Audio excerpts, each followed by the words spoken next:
Hello. मेरे channel का नाम BK झब्बा है। प्लीज़ मेरे चैनल को सब्सक्राइब करें एंड मेरी वीडियो को लाइक और शेयर करें। और आज का जो है टॉपिक है व्हाइट स्टोन ब्रिज। तो देखो, व्हाइट स्टोन ब्रिज के बारे में बता देते हैं कि व्हाइट स्टोन ब्रिज क्या होता है। तो ये समझना पड़ेगा व्हाइट स्टोन ब्रिज के लिए कि इसमें देखोगे तुम कि यहाँ पर अब इसमें जो है इसके लिए समझने के लिए ये समझना पड़ेगा कि यो क्वाड्रिलेटरल क्वाड्रिलेटरल क्या चीज़ होता है बताओ भाई। क्वाड्रिलेटरल मैं बता देता हूँ क्वाड्रिलेटरल क्या चीज़ होता है। ये क्वाड्रिलेटरल जिसमें चार भुजा हो वो क्वाड्रिलेटरल। इसमें दो डायगोनल होते हैं, एक ये इस तरीके का, एक ये। ठीक, अगर मैं इसे थोड़ा सा घुमा के ऐसे बार करवा ना दूँ तो कोई दिक्कत है। ये भी तो डायगोनल यो क्वाड्रिलेटरल है और इसके भी पास 4 जो है साइड्स हैं।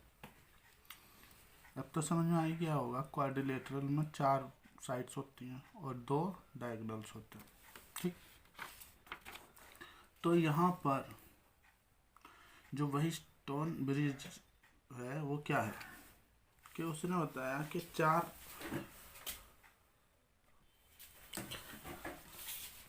तो इसमें देख रहे होंगे ये साइड है क्वाड्रिलेटरल की।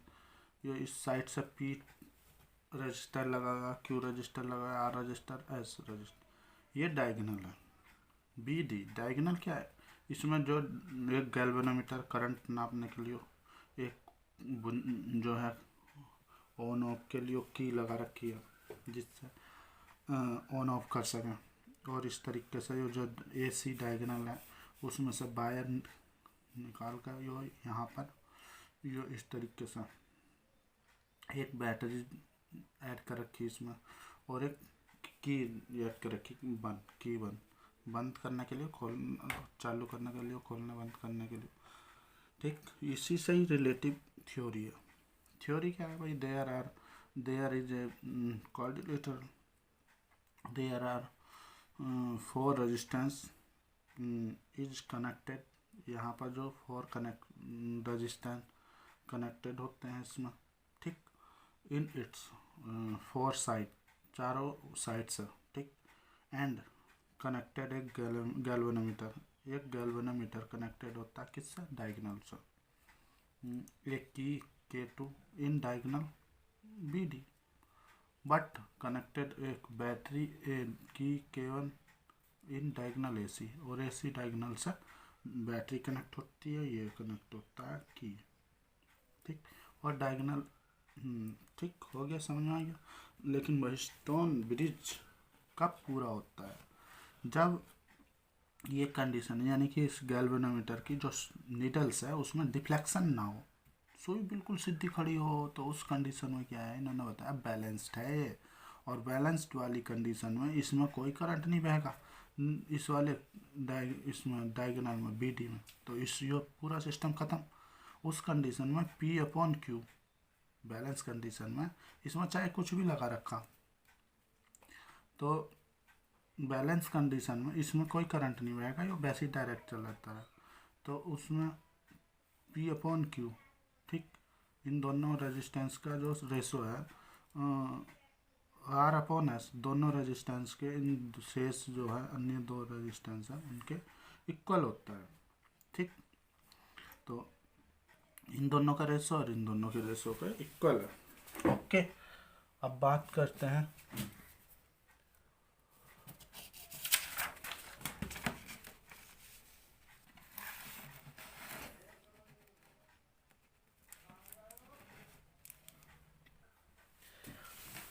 अब देखो इसका प्रूफ करके दिखाते हैं। तो प्रूफ करना बहुत आसान है, बहुत ही सिंपल। यहाँ देखो कि ये तो समझ में आ गया होगा कि ये जो सिस्टम है ये क्या है, वह स्टोन सेतु का बनाया हुआ है और यहाँ पर वह स्टोन सेतु ने बनाया है इसे। तो ये जो बीच का है इसमें गैल्वेनोमीटर लगा हुआ है, कुंजी K2 लगी हुई है। तो इसमें जो है करंट तो फ्लो होता नहीं। तो देखो ये याद रखना, in balance condition the galvanometer current will be zero. ठीक, करंट जीरो है। Then by Kirchhoff second law, और किरचॉफ के सेकंड लॉ के हिसाब से हम बात करते हैं कि उसने क्या कहा था। किरचॉफ के सेकंड लॉ में क्या कहा गया कि भाई किसी भी लूप के अंदर जो टोटल वोल्टेज है वो जीरो के इक्वल होंगे। आई समझ कि जो टोटल वोल्टेज है वो जीरो के इक्वल होंगे। फर्स्ट लॉ करंट के हिसाब से वो पॉइंट के हिसाब से था कि पॉइंट पर करंट सम जीरो होता है। एल्जेब्रिक सम, यहाँ पर वोल्टेज अब देखते हैं। तो मैं इसे नाम दे देता हूँ लूप वन। लूप वन यहाँ से किसी ये लूप है ना, ये दिख रहा होगा, लूप है चारों तरफ से जो है क्लोज्ड हो, तो उसी में ये रूल लगते हैं किरचॉफ का सेकंड लॉ। तो यहाँ पर एक सिरे से चल लो, किसी भी इससे चल रहे, तो यहाँ पर रेजिस्टेंस P है, I1 इसमें करंट फ्लो हो रहा, I1 की P से मल्टीप्लाई कर ली तो वोल्टेज बन गया ना भाई। सीधी सी बात है, रेजिस्टेंस और करंट की इनटू ओम के नियम से V इक्वल IR हो, दोनों का वोल्टेज बन गया। यहाँ पर आगे इसमें तो कोई करंट फ्लो हो नहीं रहा, तो इसलिए जीरो G लिख लिया। और इसमें अब इधर को जाएंगे तो डायरेक्शन चेंज है, हम तो जा तो इधर को रहे, करंट उसके अपोजिट आ रहा, तो उसमें इनकी गुणा कर लेंगे, लेकिन माइनस लेंगे, -I2 V2 R2। इसमें कोई बैटरी थोड़ी लगी हुई है, बैटरी नहीं है, तो बैटरी के लिए जीरो ले लेंगे। इस वाले को जो जीरो हो गया, इस वाले को इधर ले जाएंगे, I1/I2 और R/P इक्वेशन फर्स्ट, जो समझ में आ गया हो। अब हम लिखते हैं दूसरा, ये जो दूसरा है जो लूप सेकंड में। अब इसमें क्या लो वही है, टोटल वोल्टेज चारों तरफ के इसके लूप के अंदर शून्य के इक्वल होंगे, सम ऑफ वोल्टेज शून्य होता। तो उस कंडीशन में यहाँ किसी भी एक सिरे से चल लोगे I1 Q, ठीक, और यहाँ पर देखो ये करंट जा रही है, डायरेक्शन अपोजिट होगी, माइनस के ले लेंगे, I2 S या SI2 यो ले लिया, यो करंट हो गया, और रेजिस्टेंस की मल्टीप्लाई कर ली। अब बात करते हैं इसकी, इसमें तो कोई करंट फ्लो हो ही नहीं है, तो जीरो। जो बैटरी है वो कोई लगी नहीं है, तो उसके लिए भी जीरो।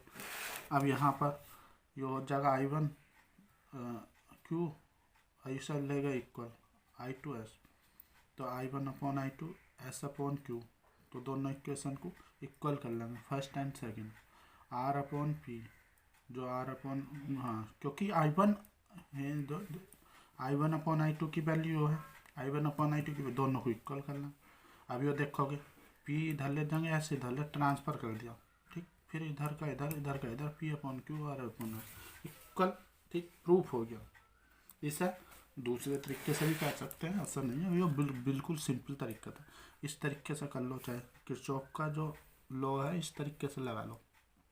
यहाँ पर E लेना पड़ेगा, बस इससे भी सिंपल ही है, इस तरीके से, इस तरीके से, ठीक, इस तरीके से भी ले सकते हो।